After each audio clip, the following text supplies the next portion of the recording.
Hi dears, നമ്മുടെ ഓഫീസിലെ ഏറ്റവും പ്രധാനപ്പെട്ട ഒരു ഡിപ്പാർട്ട്മെന്റ് ആണല്ലേ HRM ഡിപ്പാർട്ട്മെന്റ് അല്ലെങ്കിൽ ഹ്യൂമൻ റിസോഴ്സ് മാനേജ്മെന്റ് എന്ന് പറയും.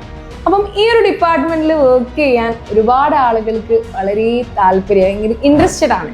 അപ്പം മെയിൻലി നമുക്ക് ഇവിടെ നടക്കുന്ന ഒരു വർക്ക് എന്ന് പറയുന്നത് അല്ലെങ്കിൽ HR മാനേജേഴ്സിന്റെ മെയിൻ ഡ്യൂട്ടീസ് എന്ന് പറയുന്നത് ഒരു എംപ്ലോയിയെ ഹയർ ചെയ്യുന്ന മുതൽ, അതായത് ഒരു ജോബിലേക്ക് പ്ലേസ്ഡ് ആവുന്നത് മുതൽ അവരെ ആ ജോബിലേക്ക് പ്ലേസ്ഡ് ആക്കുക, അതുപോലെ തന്നെ അവർക്ക് വേണ്ടിയിട്ടുള്ള ട്രെയിനിങ് കൊടുക്കുക, ഈവൻ അവർ റിസൈൻ പോകുന്ന സമയത്ത് വരെ അവർ ഓൾ ഓവർ മാനേജ്മെന്റ് ഈ ഒരു HR മാനേജേഴ്സിന്റെ കയ്യിലായിരിക്കും.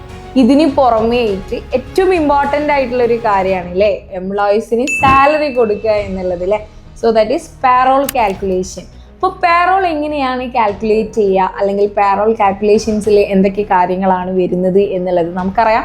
ഒരു എംപ്ലോയീസിന് കൊടുക്കുന്ന സാലറി എന്ന് പറയുന്നത് ബേസിക് സാലറീസ് ഉണ്ടാവാം, HRA ഉണ്ടാവും, അലവൻസസ് ഉണ്ടാവും, ഇങ്ങനെ പല കാര്യങ്ങളും ഉണ്ടാവും അല്ലേ. അപ്പോൾ ഇതിൻ്റെയൊക്കെ ബേസിൽ ഓരോ ആളുകളുടെയും സാലറി പേയ്മെൻറ്റ് എന്ന് പറയുന്നത് ഡിഫറെൻ്റ് ആയിരിക്കും. സോ ഈ ഒരു കാൽക്കുലേഷൻസും കാര്യങ്ങളും എന്താണ് എന്നൊക്കെ നിങ്ങളെ വളരെ ഡീറ്റെയിൽഡ് ആയിട്ട് തന്നെ നമ്മുടെ കോഴ്സിലൂടെ നിങ്ങൾക്ക് പരിചയപ്പെടാം.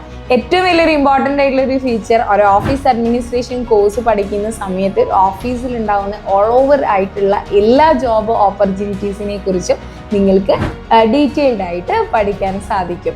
ഇനി എന്തിനാണ് നിങ്ങൾ വെയിറ്റ് ചെയ്യുന്നതില്ലേ, പെട്ടെന്ന് തന്നെ നിങ്ങളെ താഴെ കാണുന്ന നമ്പറിൽ കോൺടാക്ട് ചെയ്തിട്ട് നിങ്ങളുടെ കരിയർ എന്താണോ അത് നിങ്ങൾക്ക് തന്നെ ചൂസ് ചെയ്യാൻ സാധിക്കും.